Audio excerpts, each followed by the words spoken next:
What's up mga yes friend? Kasama niyo na naman ngayong hapon ang bibi niya sa radyo, DJ B-Boy Bibo. At eto na nga para sa ating panibagong episode ng Yes the Guest. May makakasama na naman tayong extraordinary artist.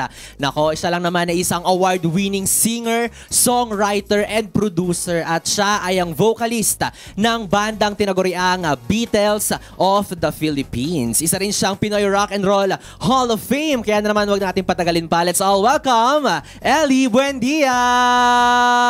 Hey! Hi Sir Ellie. Batiin po natin yung mga yes friend natin na nanonood ngayon sa ating Facebook Live and of course sa yesfm.com.ph. Hello! Magandang tanghali, hapon, araw sa inyong yes friends. Yon! Alam niyo kung nandito lang kayo sa harapan ni Sir Ellie, talaga namang may starstruck kayo tapos grabe, isang living legend when it comes to music industry. Pero bago ang lahat, Sir Ellie, hahamunin muna kita sa isang laro, sa isang kulitan ngayong hapon. At ang larong ito ay tatawagin nating Yes What? So, ang mechanics po nito ay magbibigay kami ng set of rebus puzzles. Ang kailangan mo lang hulaan kung ano ang sinasabi ng mga naka-flash sa screen. Ready na po ba? Are we G? Let's G? Okay, G. First, ito, sample. Ay. Yan. Yan, sir. Warm.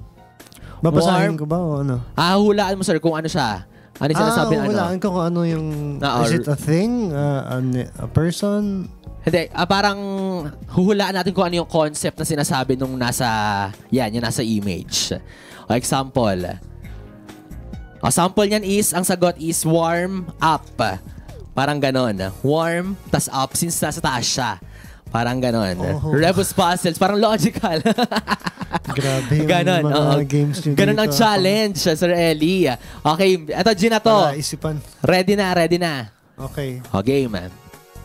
Our puzzle is... Yon. Wise guy. Wise guy is correct. Kaya naman pala, Sir Ellie. Tama. Okay, next puzzle. Ano yan?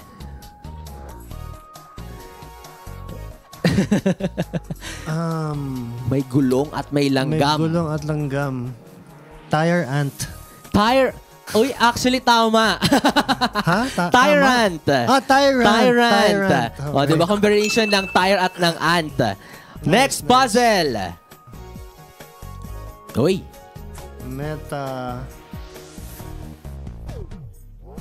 Ano kaya ito? Metaphor is correct. Grabe naman ang isang Ellie. Ang galing-galing naman. Meron pa. Next puzzle. Ano yan? Club dance? Sirit. Ano yan? Sirit. Yan ay bad influence. Bad influence, pinaghalo-halo. And for our last puzzle, ayan, kaya mo na yan, Sir Ellie. Awake. May kadugtong pa. May two kadugtong words, 2 words. 2 words ba dapat? 2 words siya. Far awake. Malapit na, malapit na. Konti pa. Awake. Awaken.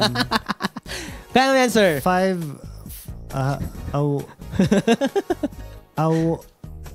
Wide awake. Wide awake. Ayan, nakuha Wide mo. awake. Halos lahat, Sir Ellie. Isa lang ang mali. Pero gayon pa man, grabe.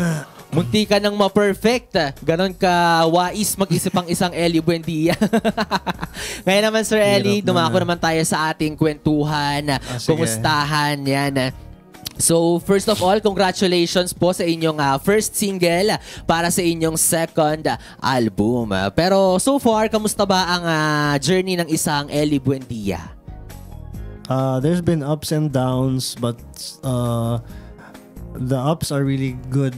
And I've been very blessed to come so far.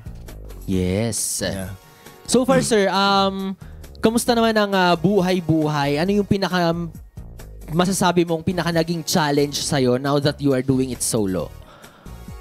Pinaka-challenge? I think the biggest challenge for me is keeping things interesting in my career.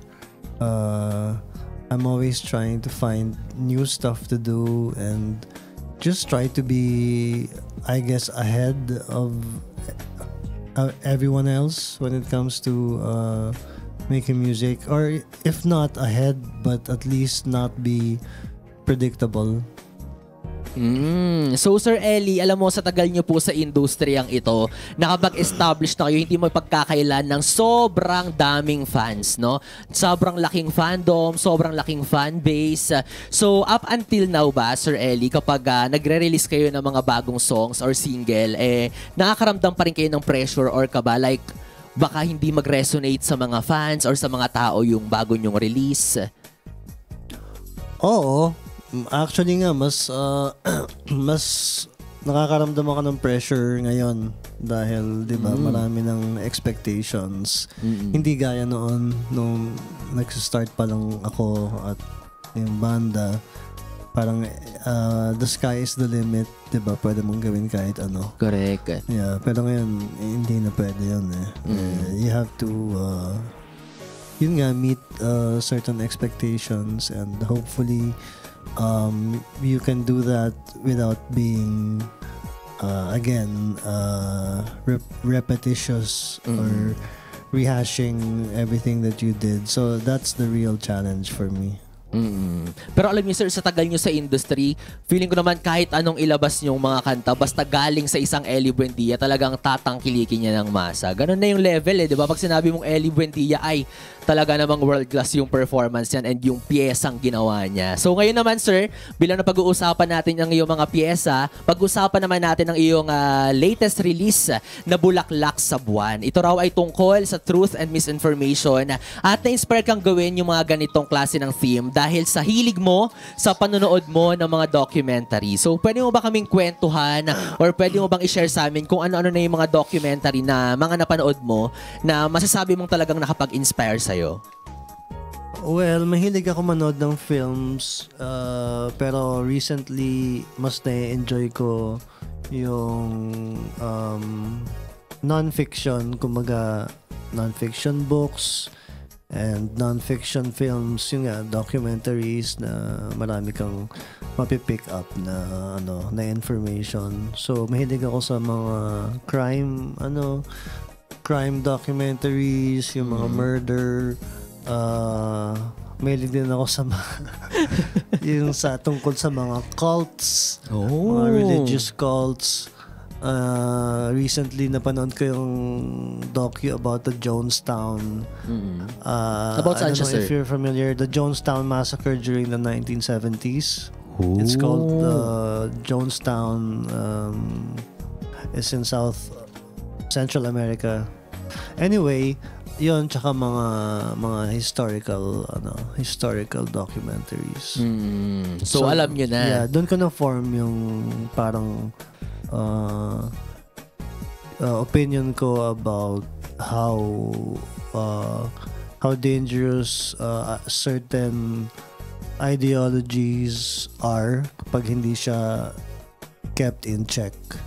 Correct. O, di ba? Alam niya na dumako si Sir Ellie sa ibang side. Hindi siya yung common, di ba, na mga pinapanood natin. So, feeling ko kung gusto niyo maging kasing husay ni Sir Ellie, try niyo rin manood ng explore niyo yung mga ganitong kind of documentaries or series. O, di ba? Kasi interesting din naman talaga siya somehow. So, ngayon naman, Sir Ellie, pag-usapan naman natin yung music video. So, makikita doon na you are looking for a flower at nung nahanap mo na yung hinahanap mong bulaklak, bigla kang napunta sa parang upside down. So, while conceptualizing the song and the visuals, ano yung naging significance ng Bulaklak sa overall message ng Bulaklak sa Buwan?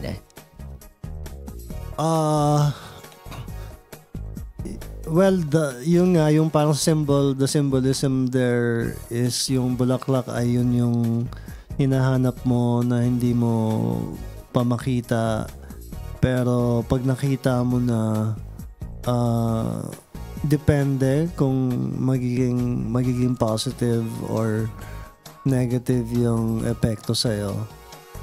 Parang ganon. Okay. So, ito naman sir, balita namin this coming November magre-release ka ng album na papamagatang Method Adaptor. So, meron ka bang central idea? Yung mga songs mo ba to focus lang sa isang topic or concept? Or per song, meron kang gustong explore na theme or konsepto? Well, basically, it deals with all, I guess, my personal interests.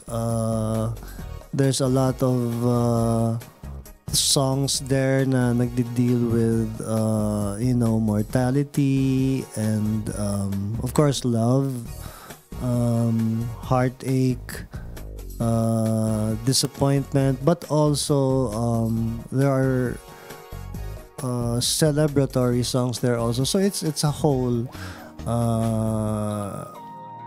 rainbow of emotions. Okay. So, yun nga sir, yung concept ng song mo kanina na Bulaklak sa Buwan is about truth and misinformation. So, ngayon bilang laganap ang paggamit natin ng social media, bilang marami na ang misinformation online, ano yung may advice mo para sa mga yes pre natin and sa mga fans mo na hindi masyadong marunong maghimay ng mga impormasyong nasasagap nila araw-araw? I was just looking at the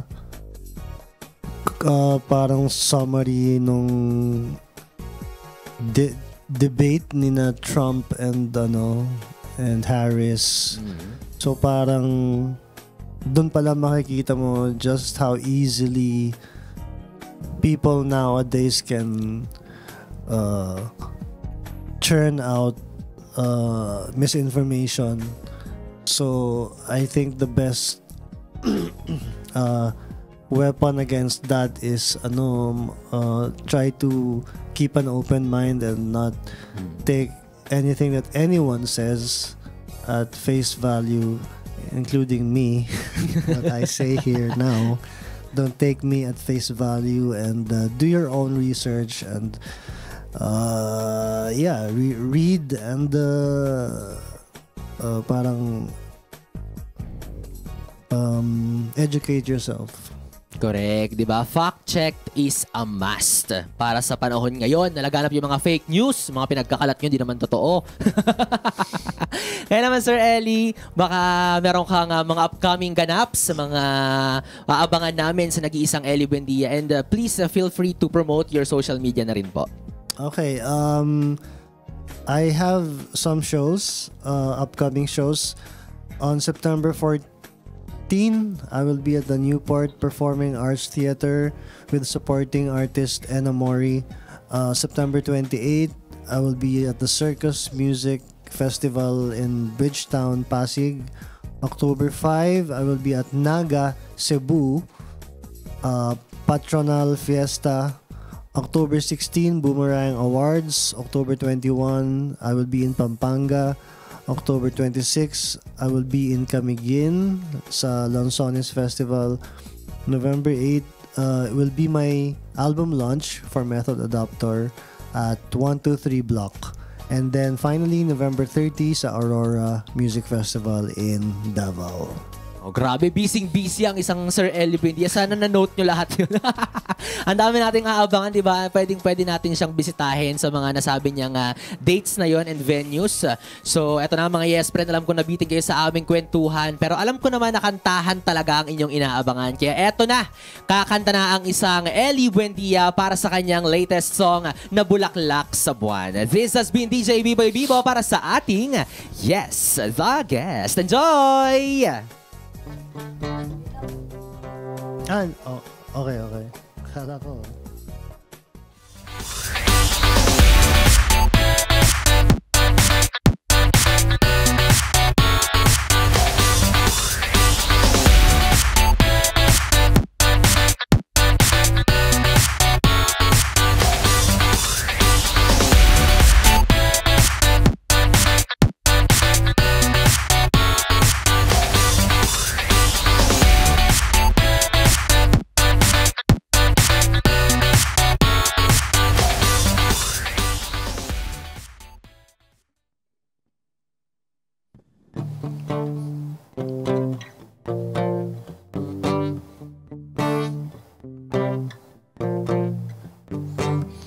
Dito na naman ang mga alinlangan at labis na pangangamba. Bakit lagi na lang gumugulong patungo sa dulo ng avenida?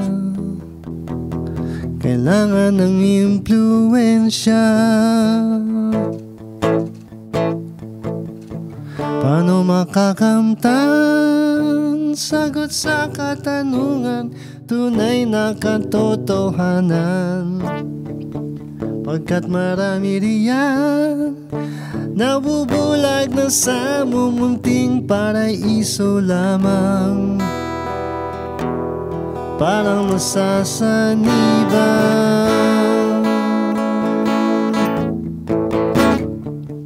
Huwag manalangin na may bulaklak sa buwan, ni hangin at ulan. Ang mga rosas ay nasa bakura mo lang, buhusan mo.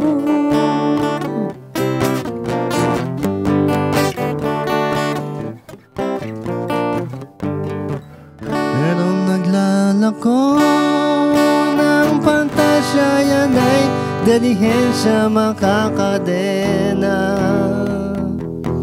sa pusod ng makinarya.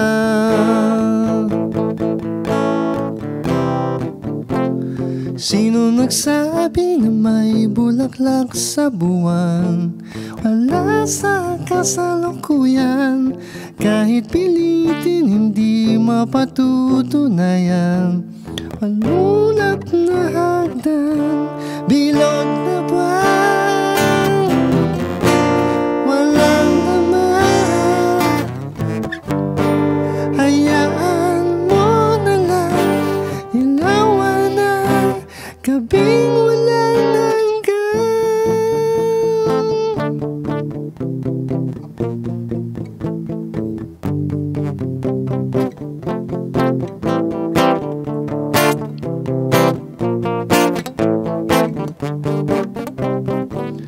Merong naglalako ng pantasya, yan ay delihensya makakadena. Lipin ng sandinista,